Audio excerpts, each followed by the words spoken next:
Hello everyone, welcome back to my another video. तो आज के वीडियो में हम लोग देखने वाले हैं कि प्रॉपर्टीज ऑफ डिकम्पोजिशन क्या होता है। तो चलिए आज हम लोग देखते हैं कि प्रॉपर्टीज ऑफ डिकम्पोजिशन क्या होता है। जैसे कि हम लोग बहुत चीज़ पढ़ लिए हैं कि डीबीएमएस में बहुत चीज़ पढ़ लिए कि रिलेशन क्या होता है, सेट क्या होता है, फिर सुपर की क्या होता है, मेरा कैंडिडेट की क्या होता है। और हम लोग देखें कि मान लीजिए कि मिनिमल मिनिमल का कैसे फाइंड करते हैं। अब देखे हैं कि अब देख चलते हैं हम लोग कि प्रॉपर्टीज ऑफ डिकम्पोजिशन क्या होता है। तो चलिए देखते हैं कि ये देखिए प्रॉपर्टीज ऑफ डिकम्पोजिशन, यानी कि ये मेरा दो टाइप का है। एक है मेरा लॉसलेस ज्वाइंट डिकम्पोजिशन, एक है मेरा प्रिजर्विंग डिपेंडेंसी प्रिजर्विंग डिकम्पोजिशन। यानी कि देखिए जब भी हम लोग जो है डिकम्पोजिशन का प्रॉपर्टी है मेरा दो टाइप का है। एक है मेरा लॉसलेस ज्वाइंट डिकम्पोजिशन, एक है मेरा डिपेंडेंसी प्रिजर्विंग डिकम्पोजिशन। चलिए आज जो हम लोग देखेंगे बेसिकली लॉसलेस ज्वाइंट डिकम्पोजिशन क्या होता है और इसके बारे में देखेंगे। तो ये यहाँ भी जो है मेरा लॉसलेस ज्वाइंट डिकम्पोजिशन मेरा तीन टाइप का है, मतलब तीन तरीका से हम लोग इसको सॉल्व कर सकते हैं लॉसलेस ज्वाइंट डिकम्पोजिशन को। पहला है मेरा बेसिक कॉन्सेप्ट, दूसरा है मेरा बाइनरी कॉन्सेप्ट और तीसरा है मेरा चेस्ट टेस्ट है। तो जिसमें हम लोग पढ़ने वाले हैं इस पे थोड़ा ध्यान नहीं देंगे बेसिक कॉन्सेप्ट के बारे में, हम लोग ध्यान देंगे बाइनरी कॉन्सेप्ट, बाइनरी मेथड और चेस्ट टेस्ट। इसमें से भी जो हम लोग पहले हैं देखेंगे कि मेरा ये बाइनरी कॉन्सेप्ट वाला से हम लोग कैसे फाइंड करते हैं कि मेरा डिकम्पोजिशन मतलब बाइनरी ये लॉसलेस डिकम्पोजिशन कैसे फाइंड करें। देखिए पहले देखिए कि मेरा लॉसलेस ज्वाइन क्या होता है। यहाँ पे देखिए a relation schema R with F D set F is decompose into sub relation R1 and R2। यानी कि पहले तो ये समझिए कि डिकम्पोजिशन मतलब होता क्या है। यानी कि देखिए कोई मेरा एक रिलेशन है जिसमें मान लीजिए 5-6 एट्रीब्यूट है और इसको बोला डिकम्पोज, यानी कि इसको तोड़ना है। कि एक रिलेशन था इसको अगर हम सब रिलेशन में तोड़ते हैं, जैसे कि R1 में हम दे दिए ए बी और R2 में दे दिए हम सी और डी। यानी कि देखिए ये जो मेरा था एक बड़ा वाला रिलेशन था जिससे मेरा 4 एट्रीब्यूट था।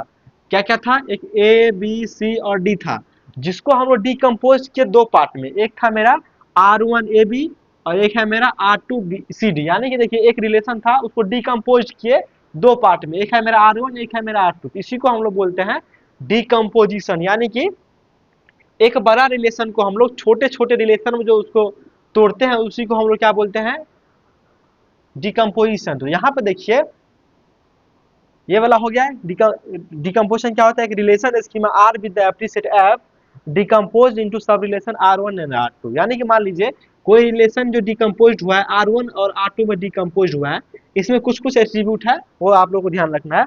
देखिए ये क्या बोल रहा है कि आर ये होता है नेचुरल ज्वाइन। देखिए R1 natural join R2 is lossless join if and only if. इसका क्या मतलब है, इफ एंड ओनली इफ, इसको पढ़ा जाता है इफ एंड ओनली इफ। यानी कि मेरा जो है R1 नेचुरल ज्वाइन R2 कब मेरा लॉसलेस ज्वाइन होगा। तो देखिए मेरा दो कंडीशन है। एक क्या है मेरा R1 और R2 को जब हम लोग यूनियन करेंगे, जैसे मान लीजिए यहाँ पे ध्यान दीजिए R में क्या था मेरा ए बी सी डी। अब देखिए जब हम इसको डिकम्पोज करेंगे R1 में क्या आएगा ए बी और क्या है R2 में क्या आ गया सी डी। तो देखिए ये क्या बोला रहा, फर्स्ट कंडीशन क्या है लॉसलेस ज्वाइन होने के लिए। इस देखिए ये रिलेशन था इसको डिकम्पोज के टू पार्ट में और ये बोला कि दोनों पार्ट मेरा लॉसलेस ज्वाइन होगा। या लॉसलेस ज्वाइन के लिए क्या क्या कंडीशन है, सबसे पहले क्या कंडीशन है, ये R1 और R2 को जब यूनियन करेंगे तो ये मेरा बड़ा पहले मेरा ओरिजिनल जो रिलेशन था वो मेरा आ जाना चाहिए। तो यहाँ पे देखिए R1 में क्या क्या है ए बी और यूनियन मतलब इसको भी लेंगे देखिए सी डी। तो देखिए ये वाला रिलेशन आ गया ए बी सी डी। देख लिए ये मेरा क्या हो जाएगा, देखिए पहला कंडीशन क्या था R1 और यूनियन R2 करेंगे तो मेरा क्या है ओरिजिनल रिलेशन आना चाहिए। तो पहला कंडीशन मेरा फुलफिल होना चाहिए। अब दूसरा दूसरा कंडीशन क्या है, if common attribute of R1 and R2 either a super की ऑफ R1 और सुपर की ऑफ R2। यानी कि यहाँ पे देखिए ये जो मेरा एक रिलेशन था ए बी सी डी, इसको हम लोग डिकम्पोज किए थे R1 में ए बी और मान लीजिए ए R2 है, इसको हम क्या करते हैं बी और सी में करते हैं। मान लीजिए डी को हम यहाँ छोड़ दिए। अरे हम समझाने के लिए बस कर रहे हैं। देखिए जब हम लोग इस बोल दूसरा पॉइंट क्या है, जब इसका इंटरसेक्शन लेंगे, जैसे मान लीजिए इंटरसेक्शन और उसका जब हम लोग क्लोजर लेंगे तब या R1 या R2 जब आएगा, देखिए यहाँ क्या बोला सुपर की ऑफ R1 और सुपर की ऑफ R2 अगर आ जाता है, यानी कि मान लीजिए इसका हम लेंगे तो ये वाला रिलेशन का पूरा आ जाना चाहिए। या ये वाला रिलेशन का पूरा, किसी एक का अगर रिलेशन का पूरा एट्रीब्यूट आ जाता है तब हम उसको क्या बोल रहे हैं कि वो मेरा लॉसलेस ज्वाइन है। अगर मान लीजिए नहीं आता है तब वो लॉसी ज्वाइन का कंडीशन है। तो हम वो सब भी देखते हैं कि मेरा लॉसी ज्वाइन डिकम्पोजिशन क्या है।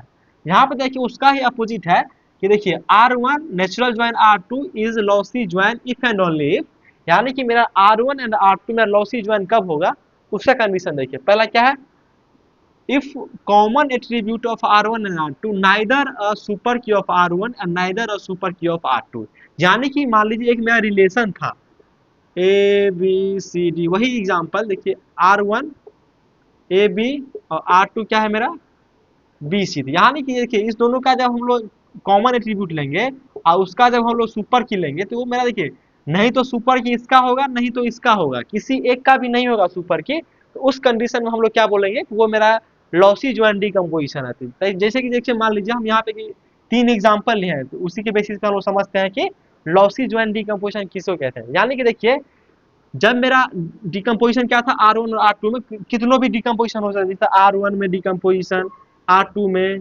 R3 में मेनी हो सकता है इसमें डिकम्पोजिशन। यानी यहाँ पे देखिए यहाँ पे क्या है R1 और इंटरसेक्शन R2, यानी कि यहाँ पे दो दो डिकम्पोजिशन है, एक है मेरा R1 एक है मेरा R2। यानी कि देखिए इस दोनों में इंटरसेक्शन करेंगे तो नहीं तो मेरा R1 का सुपर किया इसका क्लोजर लेंगे, देखिए इस दोनों में जो भी मेरा कॉमन होगा देखिए R1 इंटरसेक्शन R2, यानी कि इसमें से जो कॉमन होगा इसका हम क्लोजर लेंगे, नहीं तो R1 का आएगा और नहीं तो मेरा R2 का आएगा, तो हम लोग क्या बोल देंगे वो लॉसी ज्वाइन डिकम्पोजिशन है। ये हो गया मेरा फर्स्ट कंडीशन।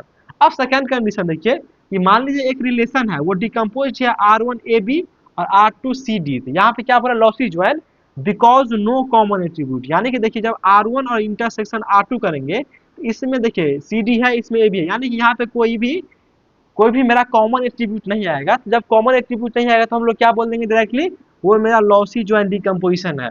अब देखिए यहाँ पे थर्ड कंडीशन क्या बोल रहा है कि देखिए एक रिलेशन है ABCDE और देखिए इसको डिकम्पोज किया गया है, R1 में क्या है ABC, R2 में क्या है BCD, देखिए पहला में क्या है ABC, दूसरा में क्या है BCD। यानी कि यहाँ पे देखिए लॉसी ज्वाइन क्यों होगा कि देखिए ये होगा lossy join because attribute E is missing, यानी कि देखिए यहाँ पर जब हम लोग इस दोनों डिकम्पोजिशन को R1 और R2 में जो हुआ है इसका इंटरसेक्शन लेंगे तो इंटरसेक्शन तो आ जाएगा। अगर मान लीजिए हम इसका क्लोजर अगर लेते हैं तो यानी कि देखिए यहाँ पे ध्यान दीजिए अगर कुछ भी कर देंगे इसमें, चाहे हम पहला ही कंडीशन जो है इसका ये वाला क्या है ये यूनियन करेंगे तो ये मेरा R नहीं आएगा, क्योंकि देखिए जब R1 और यूनियन R2 करेंगे तो क्या आएगा ABC और D आएगा, मेरा E नहीं है, यानी कि E मेरा मिसिंग है। तो मेरा फर्स्ट कंडीशन जो है वही मेरा फुलफिल नहीं होगा, तो इसीलिए मेरा लॉसी ज्वाइन डिकम्पोजिशन होगा। तो चलिए इस वीडियो में हम लोग देखें कि प्रॉपर्टीज और डिकम्पोजिशन कितने टाइप का होता है। एक है मेरा लॉसलेस ज्वाइन, एक है मेरा डिपेंडेंट प्रिजर्विंग, और उसी में हम लोग आज देखें लॉसलेस ज्वाइन डिकम्पोजिशन जिसमें हम लोग बाइनरी मेथड अभी पढ़ रहे हैं। तो इसके नेक्स्ट वीडियो में हम लोग इसका क्वेश्चन देखेंगे एक दो जो बेसिस रहेगा मेरा बाइनरी मेथड पे, और उसके बाद हम लोग देखेंगे चेस्ट टेस्ट हम लोग कैसे फाइंड करते हैं कि वो मेरा लॉसलेस ज्वाइन है या लॉसी ज्वाइन है। तो चलिए आज की वीडियो में इतना ही, मिलते हैं नेक्स्ट वीडियो में। Thank you.